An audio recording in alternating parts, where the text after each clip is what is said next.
تا اور قا ان کی آوازیں آپس میں ملتی ہیں، ہم ان کے اندر فرق کریں گے تاکہ ترجمہ کرنے میں آسانی ہو۔ تا جو نقطوں والا ہوتا ہے اسے کریں گے باریک، جو قا ہوتا ہے اسے کریں گے موٹا۔ تا کی زبان آپ دیکھ لیں، کہاں زبان اس کی نوک لگنی ہے، زبان کا جو تعلق کے ساتھ تعلق ہے کہاں تک اٹھانی ہے زبان پیچھے سے۔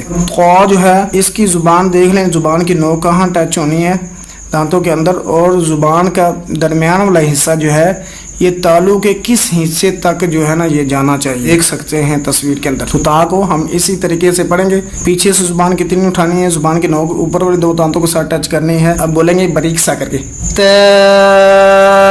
باریک کرنا ہے، اوپر والے دو دانتوں کے ساتھ ٹچ کرنی نوک۔ قا جو ہے اس کی زبان بھی ٹچ کرنی ہے لیکن زبان کا پچھلا حصہ جو ہے درمیان والا یہ اوپر تک اٹھانا ہے، قا موٹا کر کے۔ اعوذ باللہ من الشیطان کر دیتے ہیں وہاں پر، طان الرجیم طا موٹا کرنا، صراط طا موٹا، تا طا۔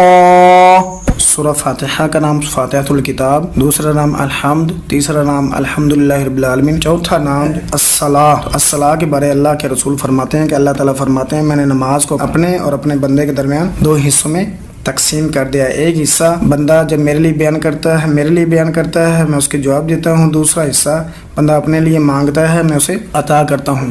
جب بندہ کہتا ہے الحمدللہ رب العالمین، اللہ کہتا ہے حمدنی عبدی، میرے بندے نے میری حمد بیان کی۔ جب بندہ الرحمن الرحیم کہتا ہے تو اللہ تعالیٰ فرماتے ہیں اثنا علیہ، میرے بندے نے میری ثنا بیان کی۔ جب بندہ مالک یوم الدین کہتا ہے تو اللہ تعالیٰ فرماتے ہیں مجدنی عبدی، میرے بندے نے میری تمجید یعنی بزرگی بیان کی۔ ایک اور اس کا جواب دیتے ہیں اللہ پاک، جب بندہ مالک یوم الدین کہتا ہے تو اللہ تعالیٰ فرماتے ہیں فوض علیہ عبدی، میرے بندے نے اپنا آپ میرے سپرد کر دیا ہے۔ جب ایاک نعبد و ایاک نستعین بندہ کہتا ہے تو اللہ تعالیٰ فرماتے ہیں ھذا بینی و بین عبدی ولعبدی ما سأل، یعنی یہ وہ ہے، یہاں تک میرے بندے نے میری صفات بیان کی، ہم ثنا تمجید۔ اب آگے بندہ کہہ رہا ہے، گواہی دے رہا ہے کہ اللہ میں صرف اور صرف تجھ سے مانگتا ہوں اور کسی سے نہیں مانگتا، صرف اور صرف تیری عبادت کرتا ہوں اور کسی کی نہیں کرتا۔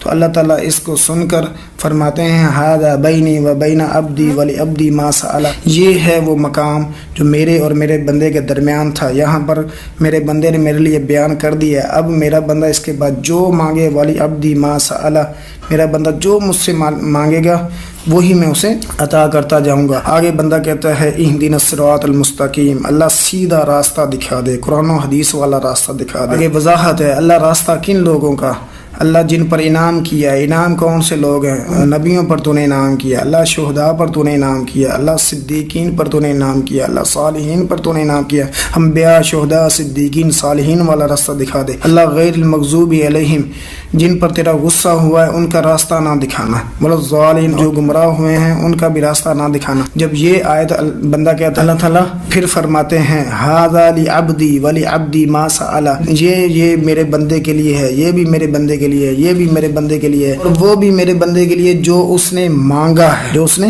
مانگا ہے۔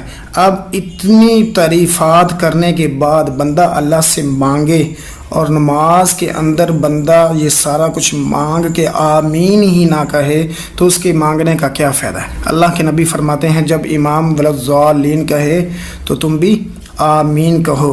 آمین کہنے کی وجہ کیا ہے؟ صحیح حدیث ہے، اللہ کے نبی فرماتے ہیں یہودی عیسائی، یہودی جن پر غصہ ہوا، عیسائی جو گمراہ ہوئے، یہودی عیسائی جس طرح تمہاری آمین اور سلام سے چڑھتے ہیں، جلتے ہیں، ان کو تکلیف ہوتی ہے، اس قدر کسی اور چیز سے نہیں نفرت کرتے، کیونکہ آپ اللہ کی تعریفات بیان کرنے کے بعد پھر اللہ سے ہدایت والا راستہ مانگتے ہیں، نبیوں والا، شہداء والا، صدیقین والا، صالحین والا راستہ مانگتے ہیں، آخر میں یہ بھی کہتے ہیں کہ اللہ یہودیوں والا راستہ نہ دکھانا، اللہ عیسائیوں والا راستہ نہ دکھانا۔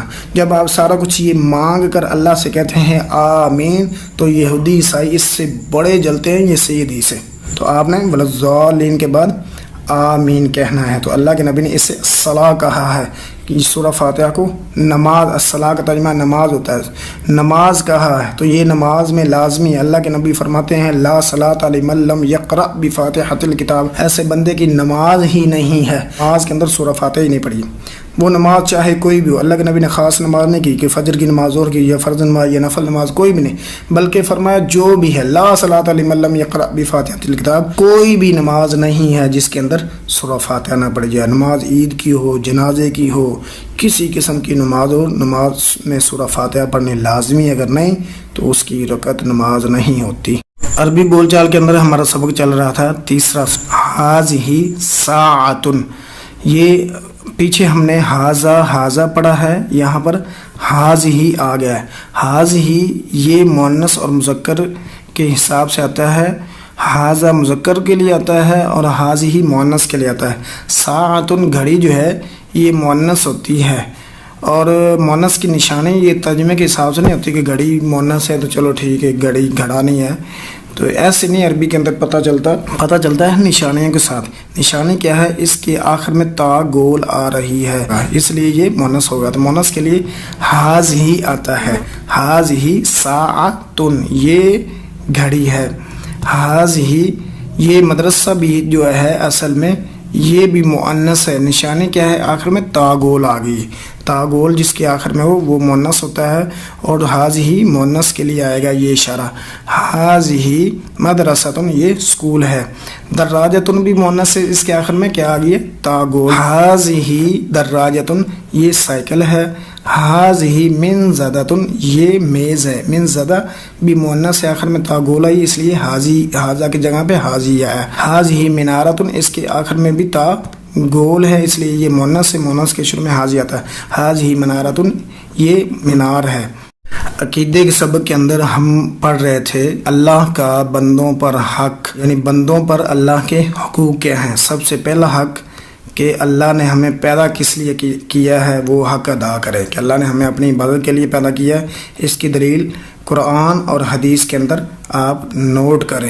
دوسرا حق یہ عبادت ہے کیا، کہ عبادت پتہ تو چلے کہ ہے کیا، پھر وہ عبادت کی جائے، کہ ہر وہ کام، ہر وہ عمل، ہر وہ بات جو اللہ پاک کو پسند ہو وہی عبادت ہوتی ہے، مثلا دعا، نماز، قربانی وغیرہ۔ اس کو آپ نے قرآن کی آیت اور اس کا مفہوم سمجھ کر آپ نے عبادت کرنی ہے، اور حدیث کو دے کر آپ نے سمجھنا ہے کہ عبادت ہوتی کیا ہے۔ ہم عبادت کریں گے کیسے؟ یہ عبادت اس طرح کرنی ہے جیسے اللہ اور اس کے رسول نے حکم دیا ہے، بھی اللہ اور اس کے رسول کے حکم کے علاوہ کوئی اس کے طریقے کے مطابق کوئی اور طریقہ ہے ہی نہیں ہے۔ تو اللہ تعالیٰ فرماتے ہیں لقد کان لکم فی رسول اللہ اسوۃ حسنہ، کہ تمہارے لیے بہترین جو طریقہ کار ہے وہ نبی صلی اللہ علیہ وسلم کی زندگی ہے، نبی صلی اللہ علیہ وسلم کی سیرت ہے۔ تو عمل اگر سنوارنا چاہتے ہو، ایک اللہ کا حکم مانو اپنے آپ کو صحیح کرنے کے لیے، دوسرا رسول اللہ صلی اللہ علیہ وسلم کا حکم ماننا، رسول اللہ صلی اللہ علیہ وسلم اور اللہ کے حکم کے علاوہ کسی اور چیز پر عمل کر لیا تو اس کا عمل قبول ہوتا ہی نہیں ہے، اس کا عمل قبول ہوتا ہے۔ جس نے اپنی طرف سے کوئی عمل اچھا نکال لیا، چاہے وہ جتنا مرضی اچھا ہو، لیکن قرآن اور حدیث میں موجود نہیں تو اس عمل کا کوئی فائدہ نہیں، وہ عمل مردود ہے۔ آگے ہے جو بھی عبادت کرنی ہے وہ اللہ کا خوف رکھ کے کرنی ہے، اللہ سے ڈرتے ہوئے کرنی ہے۔ تو اللہ کے نبی صلی اللہ علیہ وسلم بلکہ جتنے انبیاء گزرے ہیں وہ اللہ کی عبادت کرتے تھے خوف اور تما رکھ کے۔ خوف بھی کرنا ہے، ڈرتے رہنا اللہ تعالیٰ سے، اور یہ تمنا بھی رکھنی، خواہش، لالچ بھی رکھنا ہے کہ اللہ تعالیٰ مجھے اس کے بدلے جنت عطا کریں گے اور جہنم سے آزادی دیں گے۔ آگے احسان ہے، احسان یہی ہے کہ جب عبادت کرنی پورا دھیان جو ہے وہ اللہ کی طرف رکھنا ہے۔ اللہ تعالیٰ نے قرآن کے اندر بھی بیان فرما دیا سورہ شعراء کے اندر کہ میں تیرے قیام اور سجدوں میں پھرنے کے وقت تجھے دیکھتا ہوں، اور رسول اللہ صلی اللہ علیہ وسلم نے فرما دیا کہ نوٹ آپ نے یہ کرنا ہے عبادت کے وقت کہ میں اللہ کو دیکھ رہا ہوں، تو اگر نہیں ہے تو اللہ مجھے ضرور دیکھ رہا ہے۔